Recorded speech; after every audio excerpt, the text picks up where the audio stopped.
तो इस प्रश्न में आपसे पूछ रहे हैं, अभी हाल ही में 7 वर्ष के प्रिंस जिग्मे नामग्याल वांगचुक ये किस देश के पहले डिजिटल नागरिक बने? तो आंसर होगा भूटान।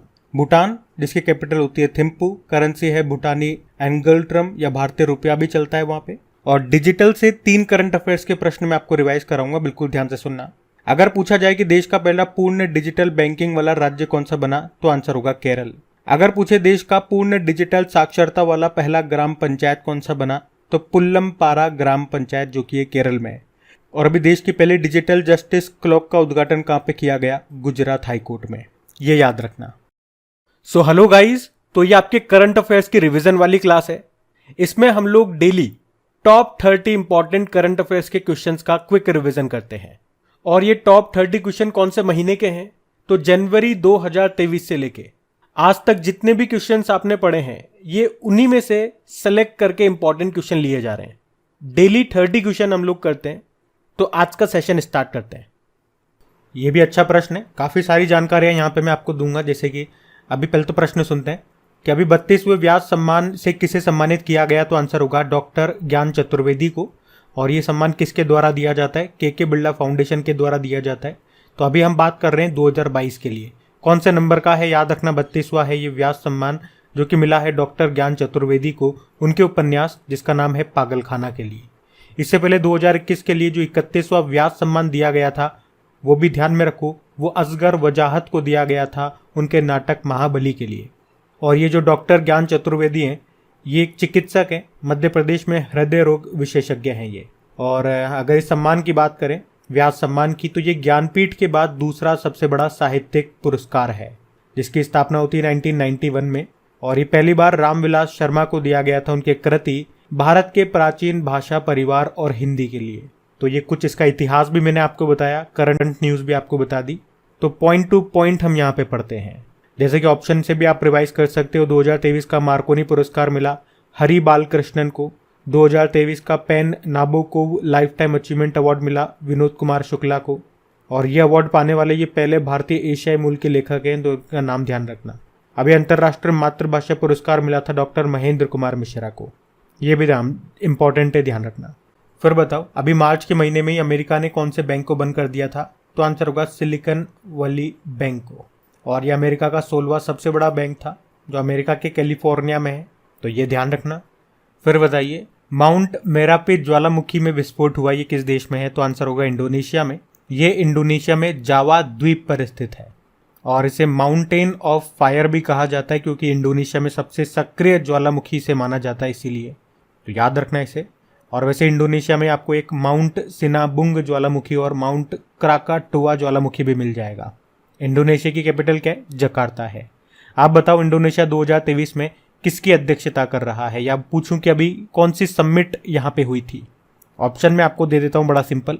बिम्स्टेक समिट हुई थी या आसियान समिट हुई थी, ये बताओ। फिर बताना है आपको कि प्रधानमंत्री नरेंद्र मोदी ने किस राज्य में दुनिया के सबसे लंबे रेलवे प्लेटफॉर्म का उद्घाटन किया था? तो ये किया था कर्नाटक में। कर्नाटक के हुबली में जो श्री सिद्धरूदा स्वामी जी के नाम पर रेलवे स्टेशन का नाम रखा गया था, वहीं पे इस प्लेटफॉर्म का उद्घाटन किया था उन्होंने। मतलब ये दुनिया का सबसे लंबा रेलवे प्लेटफॉर्म बन चुका है। इसकी लंबाई है 1507 मीटर।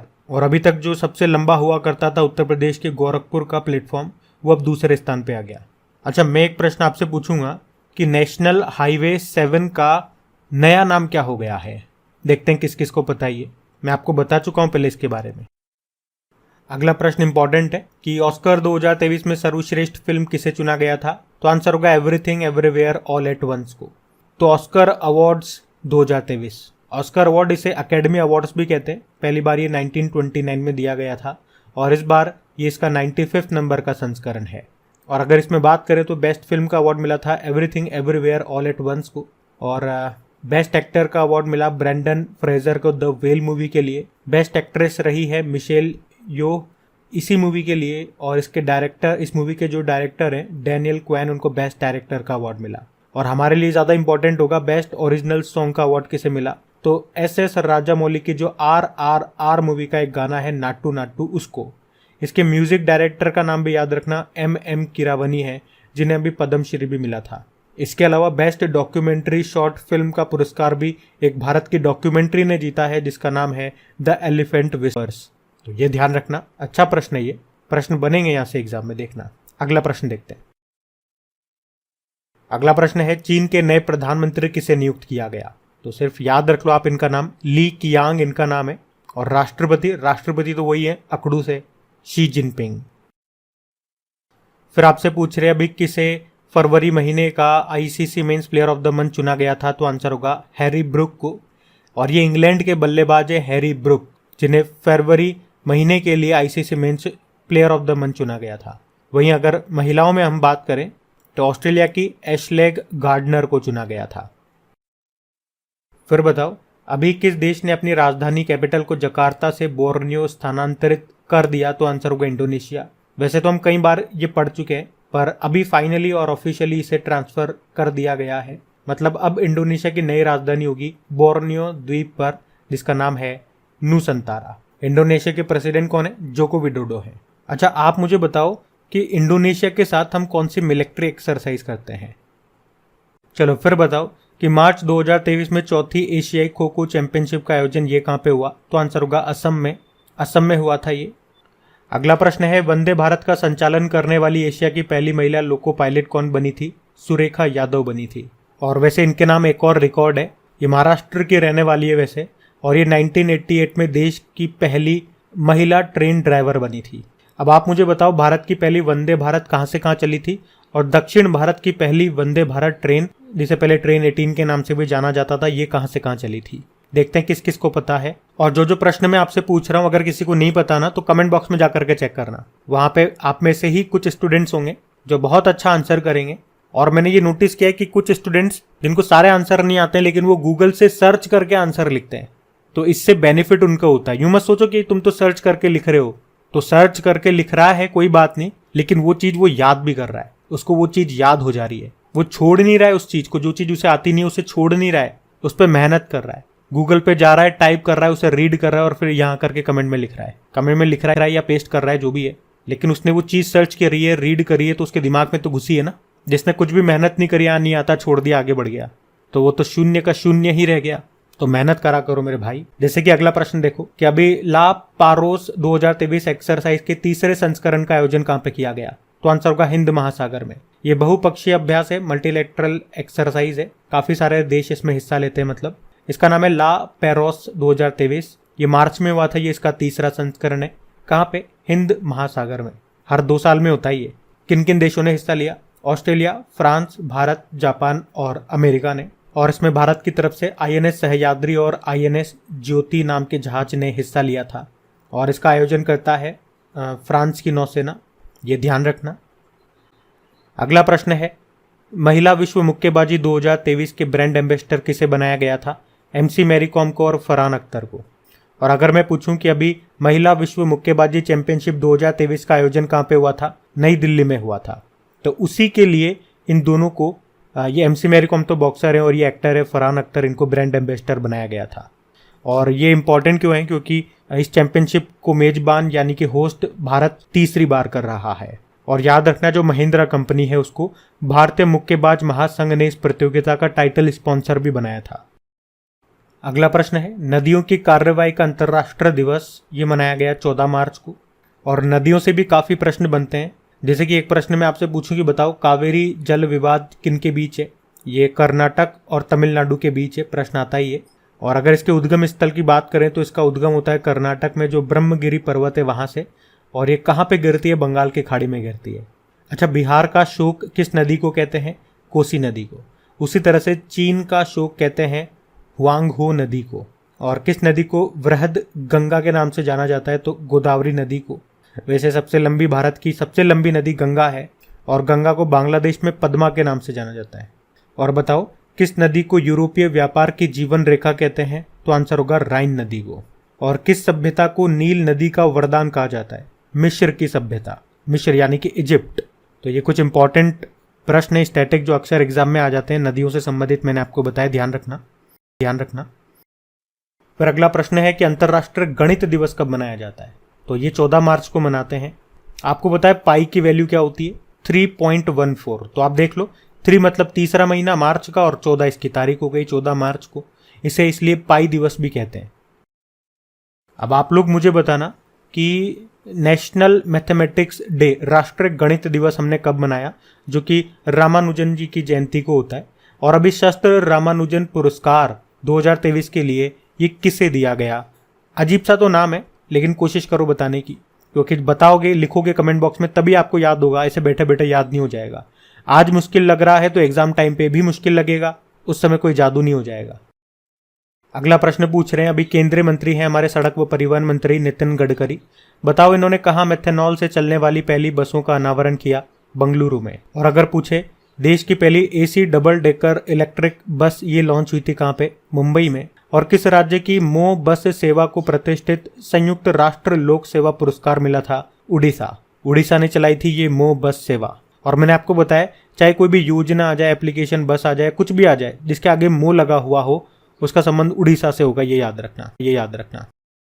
फिर बताओ, हाल ही में मेन होल की सफाई के लिए बड़े पैमाने पर रोबोटिक्स तकनीक का उपयोग करने वाला पहला राज्य कौन सा बना? तो आंसर होगा इसका केरल। तो मेन होल की सफाई करने के लिए जिस रोबोटिक सिस्टम का ये यूज कर रहे हैं, उसका नाम भी इन्होंने रखा है, उसका नाम बैंडिकूट रखा है। तो याद रखना, इस तरह से केरल ये देश का पहला राज्य बन गया जिसने अपने सभी चालू मेन होलों को साफ करने के लिए रोबोटिक तकनीक का इस्तेमाल किया है। बैंडिकूट ये जो रोबोट है, इसने किसने तैयार किया? इसे तिरुवनंतपुरम में जो जेनेर रोबोटिक्स नाम की कंपनी है उसने बनाया है। अच्छा, इसी तरह से एक और प्रश्न मैं आपको याद दिलाऊं, अभी तमिलनाडु में सेप्टिक टैंक साफ करने के लिए आईआईटी मद्रास ने एक रोबोट बनाया था। उस रोबोट का नाम क्या है? होमोसेप। ये भी याद रखना। और अगर आपसे पूछे ना कि देश का पहला एआई और रोबोटिक्स टेक्नोलॉजी पार्क, जिसे आर्ट पार्क कहते हैं, इसको कहाँ स्थापित किया गया? बंगलुरु में। और अगर आपसे पूछे कि इसरो ने वियोमित्र नाम से हाफ ह्यूमनॉइड रोबोट बनाया था गगनयान मिशन के लिए, उसका नाम क्या है? अच्छा, नाम ही मैंने बता दिया, वियोमित्र उसका नाम है। ध्यान रखना ये। बढ़ते आगे। फिर बताइए, अभी किसने एआई भाषा मॉडल लामा को लॉन्च करने की घोषणा की थी? तो आंसर होगा मेटा ने। मेटा यानी कि जिसे पहले फेसबुक कहा करते थे, और इसने चैट जीपीटी की टक्कर में ये उतारा था लामा, जिसका मुख्य उद्देश्य है आर्टिफिशियल इंटेलिजेंस के क्षेत्र में शोधकर्ताओं की सहायता करना। और ये जो लामा है ना, ये मेटा के द्वारा बनाया गया तीसरा बड़ा भाषा मॉडल है। इससे पहले ये गैलेक्टिका और उसके बाद ब्लेंडर भी उतार चुका है। आपको याद होगा, इसी तरह से अभी गूगल ने भी एआई आधारित चैटबॉट लॉन्च किया था जिसका नाम बार्ड रखा था। अच्छा, एक प्रश्न मैं आपसे पूछता हूँ, अभी किसने भारतीय भाषाओं को डिजिटल दुनिया में बढ़ावा देने के लिए प्रोजेक्ट एलोरा शुरू किया था? इसका उत्तर दो अगर आपको आता है तो। हम बढ़ते आगे। चलो फिर बताओ, अभी किसे बेस्ट एडवेंचर टूरिज्म डेस्टिनेशन का अवार्ड मिला? तो आंसर होगा जम्मू कश्मीर को। तो अभी इंडिया टुडे टूरिज्म सर्वे ने जम्मू कश्मीर पर्यटन को सर्वश्रेष्ठ पर्यटन पुरस्कार के लिए चुना था। अच्छा, टूरिज्म से संबंधित कुछ और करंट अफेयर्स और कुछ स्टैटिक प्रश्न मैं आपको बताऊं तो ध्यान रखना। पहला पॉइंट तो ये हो जाएगा, एक वैश्विक पर्यटन लचीलापन दिवस होता है, जिसे आप अंग्रेजी में global tourism and resilience day बोलोगे। ये मनाया जाता है 17 फरवरी को। बाकी दो आप जरूर जानते होंगे, एक तो नेशनल टूरिज्म डे होता है 25 जनवरी को, और एक अंतर्राष्ट्रीय पर्यटन दिवस होता है 27 सितंबर को। आपको याद है, अभी अंतर्राष्ट्रीय पर्यटन मेला जिसका नाम रखा है फितूर 2023, इसका आयोजन कहाँ हुआ था? 2023 के स्टार्टिंग में हुआ था। ये आंसर होगा मैड्रिड, स्पेन में। और ये भी याद रखना कि केरल पर्यटन ने अभी वर्ल्ड ट्रेवल मार्ट में रेस्पॉन्सिबल टूरिज्म ग्लोबल अवार्ड भी जीता था। और अभी शंघाई कोऑपरेशन ऑर्गेनाइजेशन ने किसे अपनी पहली पर्यटन और सांस्कृतिक राजधानी बनाया था? वाराणसी को। ध्यान रखना ये पॉइंट्स। बढ़ते आगे। फिर बताओ, अभी फरवरी 2023 में ICC women's T20 world cup 2023 का खिताब किसने जीता? तो आंसर होगा ऑस्ट्रेलिया ने। तो यहाँ हमने बात करी ICC women's T20 world cup की, जिसका आयोजन कहाँ पे हुआ? साउथ अफ्रीका में हुआ। और इसको जीत लिया ऑस्ट्रेलिया ने। किसे हराया? साउथ अफ्रीका को हराया। ऑस्ट्रेलिया ने 6वीं बार ये खिताब जीता है। और अगली बार जब ये होगा ना, अगले साल जब ये होगा 2024 में, तो वो भी याद रखना वो कहाँ पे होगा? वो बांग्लादेश में होगा। ये इंपॉर्टेंट क्वेश्चन है। फिर बताओ, अभी किसने 2023 का मार्कोनी पुरस्कार जीता? तो आंसर होगा हरि बालकृष्णन ने। तो कंप्यूटर वैज्ञानिक है ये हरि बालकृष्णन, और इन्होंने 2023 का ये मार्कोनी पुरस्कार जीता है। और सज्जन जिंदल ये JSW स्टील के चेयरमैन है। अभी एंटरप्रेन्योर ऑफ द ईयर 2022 का खिताब इन्होंने जीता। डॉक्टर महेंद्र मिश्रा अभी बांग्लादेश की कैपिटल ढाका में अंतर्राष्ट्रीय मातृभाषा पुरस्कार इन्होंने जीता। और अप्पा साहेब धर्माधिकारी महाराष्ट्र भूषण पुरस्कार मिला था इनको अभी।